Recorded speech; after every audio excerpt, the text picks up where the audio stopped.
क्योंकि फिर जब गरुड़ को इस बारे में पता चला तो। कालिया, अभिमान में आकर तूने अपने काल को ललकारा है। जिस कालिया के नाम में ही काल छिपा है, तू उसे ललकारने का दुस्साहस कर रहा है गरुड़। स्वयं को भगवान विष्णु का वाहन कहता है तो वाहन का ही कर्म कर।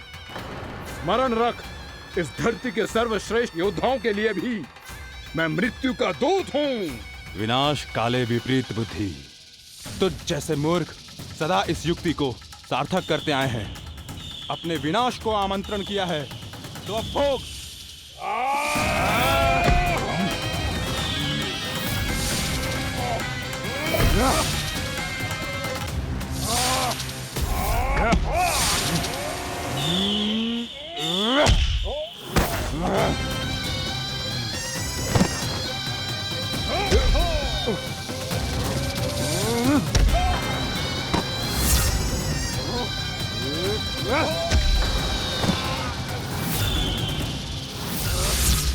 जिसने मेरा भोजन चुराने की धृष्टता की है वो इसी योग्य है।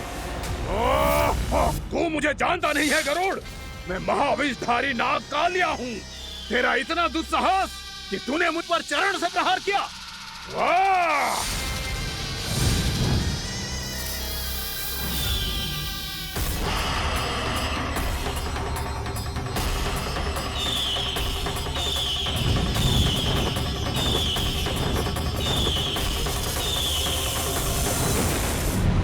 मैं अपने अभिमान में भूल गया था कि गरुड़ मुझसे कहीं अधिक शक्तिशाली है।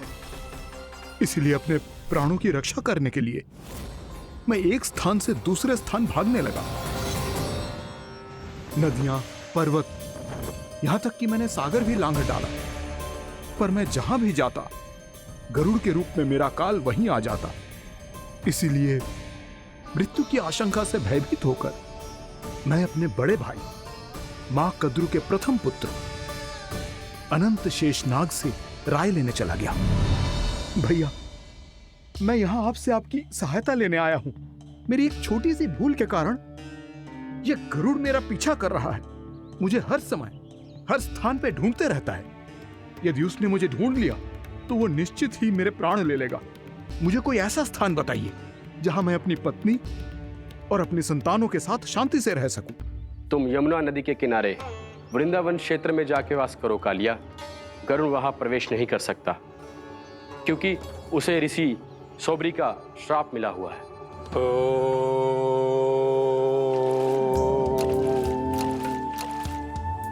ध्यान और तपस्या का नित्य कर्म करते हुए ऋषि के मन में मछलियों के प्रति प्रेम भाव इतना बढ़ गया कि वो भूल गए सभी जीव खाद्य श्रृंखला का भाग होते हैं और मछलियां भी इस नियम की अपवाद नहीं है। उन्हें मछलियों की अटखेली इतनी अच्छी लगने लगी कि वो इस क्षेत्र के मछुआरों को भी मछली पकड़ने की अनुमति नहीं देते थे।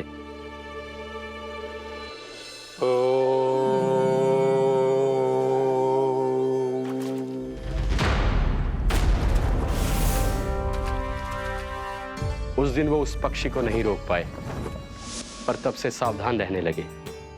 यहां तक कि अपने साधना से भी अधिक ध्यान वो पक्षियों पर केंद्रित करने लगे। ठहरो!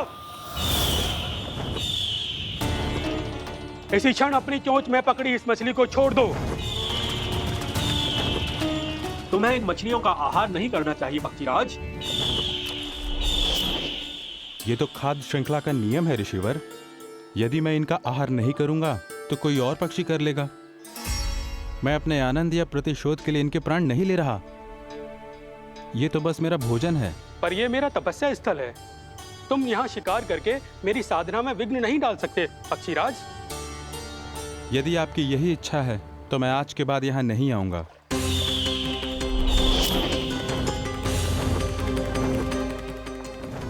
पर आज ये मछली मेरे आहार के रूप में पकड़ी जा चुकी है।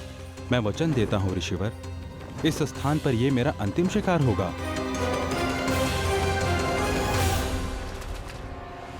आज के बाद यदि तुमने वृंदावन की निकट उड़ान भी भरी तो तुम सैकड़ों टुकड़ों में फटकर मारे जाओगे पक्षीराज। ये मेरा श्राप है।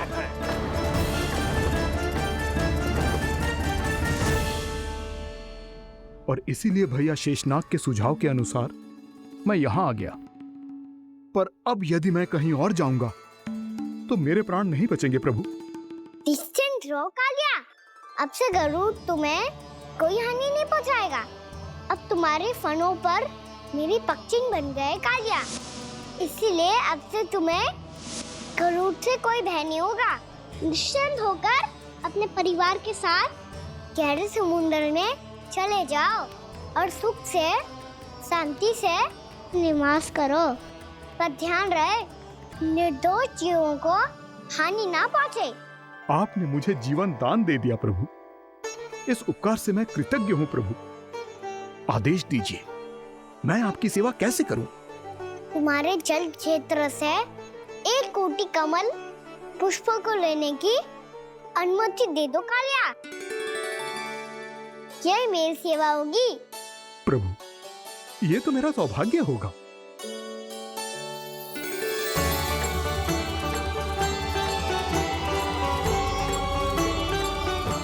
एक कोटि के स्थान पर हम 3 कोटि कमल पुष्प ले आए प्रभु। मैं तुम्हारी सेवा भाव से प्रसन्न हुआ कालिया। रमनक द्वीप पर चले जाओ ताकि तुम्हारे कारण फिर कभी किसी निर्दोष जीव को हानि ना पहुंचे और न ही तुम्हारा विष मेरे प्रिय यमुना नदी के जल को दूषित कर पाए।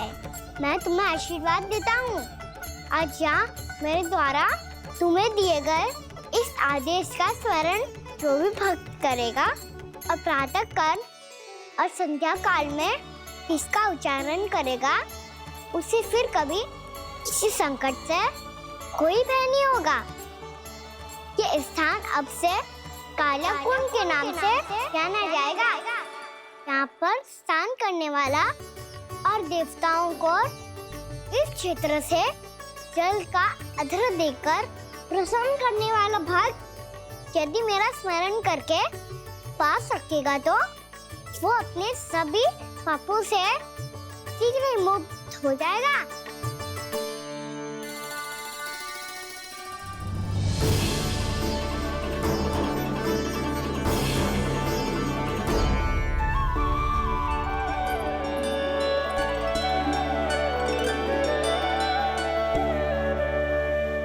कौन है जे भगवान जिसने अभी अभी कालिया जैसे विशाल विस्तर का सामना किया? क्या एक साधारण बालक जो शीत की अधिकता से ठिठुर रहा है? क्या करूं?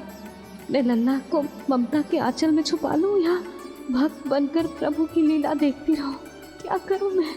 कितना ठंडा था जल, बहुत सर्दी लग रही है। सर्दी से तड़पते हुए कैसे देखूं इसे? अभी जाके अपने पल्लू से सुखाती हूँ। हृदय से लगा के स्नेह की आंच दूंगी तो सर्दी पल भर में छूमंतर हो जाएगी।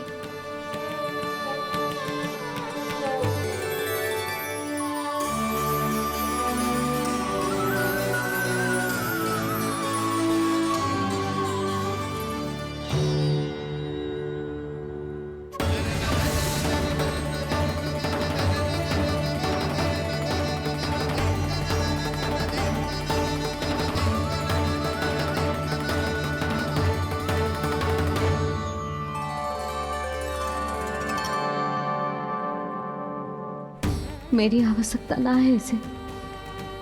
ये तो सच्ची में भगवान ही है जिसकी ठंड दूर करने के लिए स्वयं द्वादश आदित्य प्रकट हो गए हैं।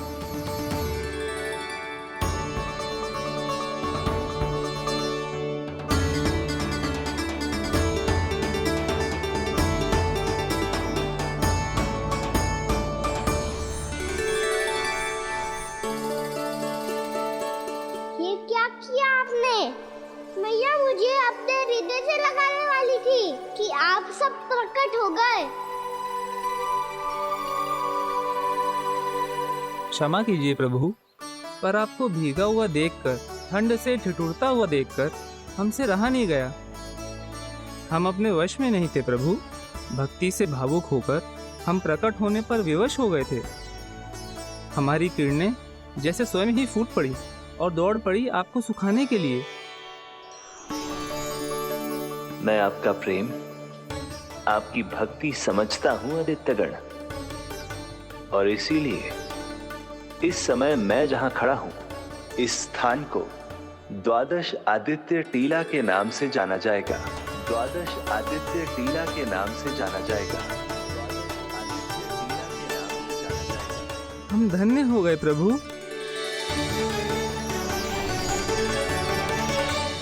कहाँ जा रहा है? जो गड़बड़ किया है उसे सुधारिए तो सही। प्रभु आज्ञा दीजिए। अपना दाब इतना अधिक बढ़ा दीजिए कि मुझे स्वेद आने लगे, ताकि मैया मुझे स्वेद में लीला देख के और भूल जाए कि मैं भगवान हूँ, और मैया मुझे अपनी गोद में उठा के ले जाए।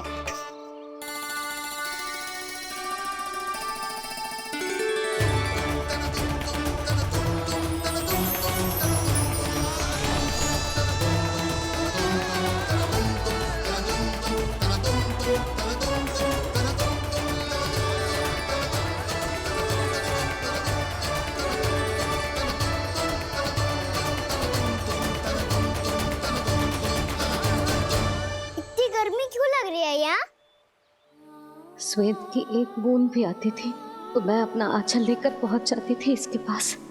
जानती ही नहीं थी कि चेतु स्वयं वायुदेव को आदेश दे सकते हैं कि वो बहने लगे और उसका सारा श्वेत सुखा दे। वायुदेव की आवश्यकता नहीं है मैया, मुझे आप ही चाहिए। लगता है जिस बात का भय था वही सत्य होने लगी है। भैया मेरे भगवान रूप को भूल नहीं पाएगी, और अब मेरे लिए उनका सत्य छुपा कर रख पाना कठिन हो जाएगा। कृष्णा कृष्णा हरे कृष्णा कृष्णा कृष्णा मुरली मनोहर कृष्णा गोपाला गोविंदा हे दामोदरा।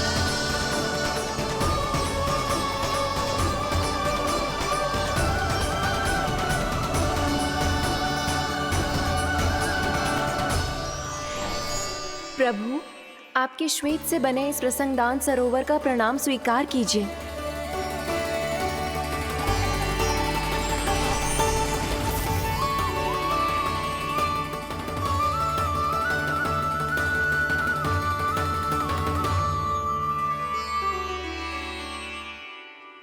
ओहो, इस चमत्कार को देखकर भैया को और भी अधिक विश्वास हो जाएगा कि मैं भगवानी हूँ। अब कैसे मनाऊं मैया को कि मैं इनका लाई हूँ। बाबा है ना, अब तो यही सहायता करेंगे। श्री कृष्णा गोविंदा हरे हरे श्री कृष्णा गोविंदा हरे हरे श्री कृष्णा हरे मुरारी श्री कृष्णा श्री कृष्णा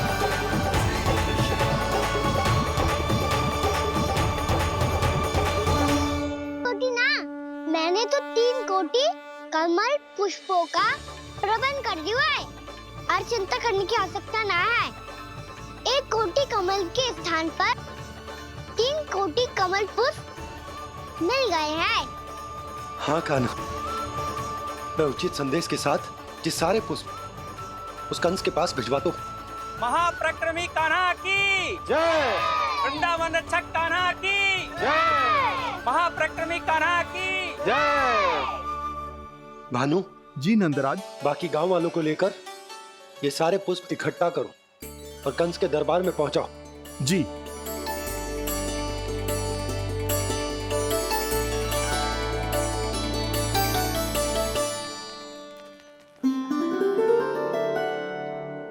मैया, कौन हो तुम?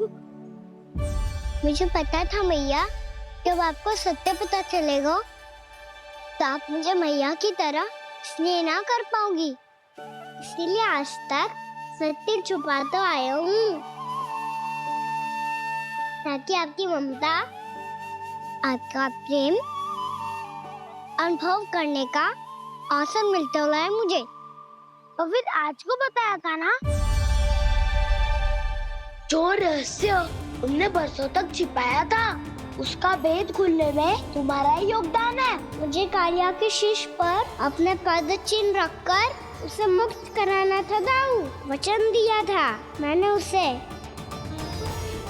इसके अतिरिक्त निर्दोष पशु पक्षियों के जीवन को कालिया के विष से ही बचाना था मुझे।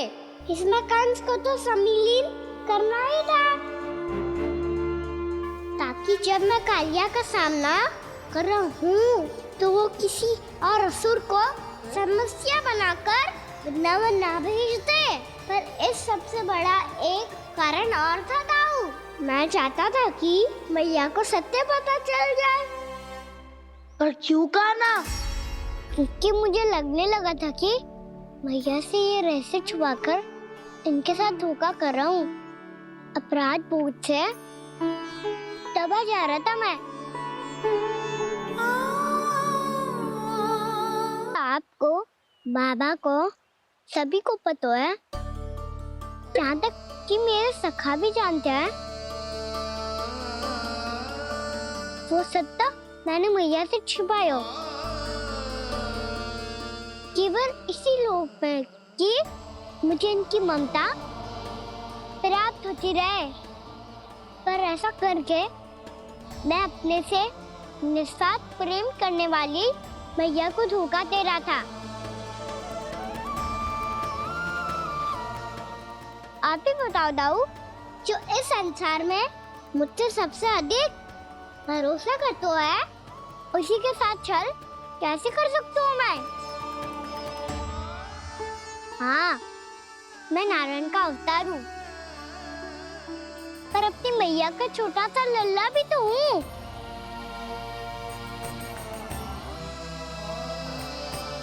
इसीलिए तो यमुना जी में छलांग लगाने का एक कारण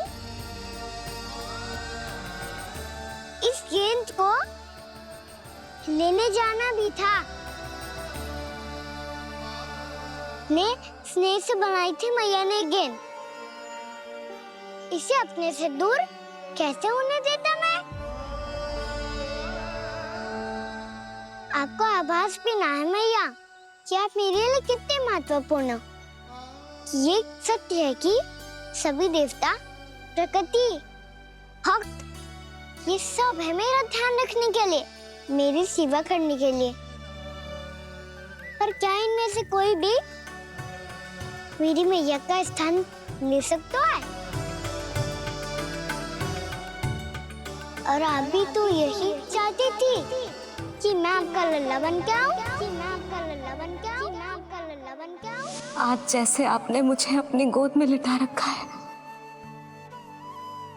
क्या कुछ ऐसा नहीं हो सकता कि शीघ्र ही मुझे आपको अपनी गोद में खिलाने का अवसर मिल जाए? मैया, नारायण का अवतार होना क्या इतनी बड़ी समस्या है कि आप हृदय से भी राह लगा सकते? मैया,